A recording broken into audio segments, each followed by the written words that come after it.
Jean-Yves Goudbel espère bien rester président du Conseil général du Puy-de-Dôme. Pour cela, il doit d'abord se faire réélire sur son canton et la tâche ne sera pas aisée. Pas moins de 6 candidats se présentent face à lui. Accusé par certains d'être responsable de l'éclatement de la gauche au département, accusé par d'autres d'avoir laissé faire l'incinérateur, Jean-Yves Goudbel, désormais divers gauche, est devenu l'homme à abattre. L'accueil est tellement favorable que je pense que ceux qui voudraient m'abattre n'y arriveront pas. Moi, vous savez, mon souci principal, c'est le rassemblement. C'est le rassemblement de toute la gauche. Et je ne fais pas de campagne contre les femmes et les hommes qui se présentent sur ce canton. Le PS garde une rancœur envers Jean-Yves Goudbel après l'élection houleuse de 2008. Les socialistes ont donc décidé de présenter un candidat face au président sortant. Philippe Bohélé, adjoint au maire de Clermont, met l'accent sur le social, mais son ambition, c'est bien de faire tomber Jean-Yves Goudbel. D'abord, Jean-Yves Goudbel n'est pas de gauche, ça c'est certain, les accointances avec la droite sont connues. La raison est simple, c'est que Jean-Yves Goudbel, il est en guerre permanente contre la ville. Et en étant en guerre permanente contre la ville, il est aussi en guerre permanente contre le canton qu'il a vu élu.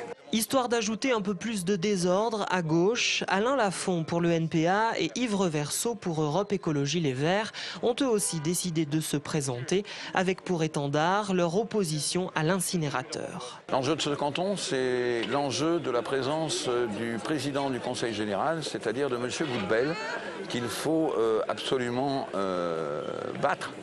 Parce que s'il est battu, l'incinérateur ne se fera pas. Depuis 2005, on aurait pu réfléchir aux alternatives possibles qui sont moins polluantes, moins coûteuses et moins dangereuses pour la santé publique. Et il ne l'a pas fait, donc on l'estime responsable. C'est entre autres pourquoi, moi qui me suis beaucoup bagarré sur l'incinérateur, je suis présent sur ce canton-là. À droite, on s'amuse et on s'agace de ces divisions à gauche. Pablo Cadoré, cadre commercial de 41 ans, revendique haut et fort son appartenance à l'UMP aux côtés de Brice Hortefeux. Pablo Cadoré aimerait que la droite reprenne des couleurs dans le Puy-de-Dôme. C'est pour ça que j'ai appelé ma campagne comme slogan « La conquête de l'Ouest ». Parce que ça décrit bien l'ambiance qu'il y a délétère entre les différentes factions socialistes. C'est vraiment un règlement de compte au hockey choral. Et les Puy-de-Dômois sont les premiers à être lésés. Bonjour, les élections cantonales. Enfin, il y a ceux et celles qui expriment leur ras-le-bol face à ces querelles politiciennes.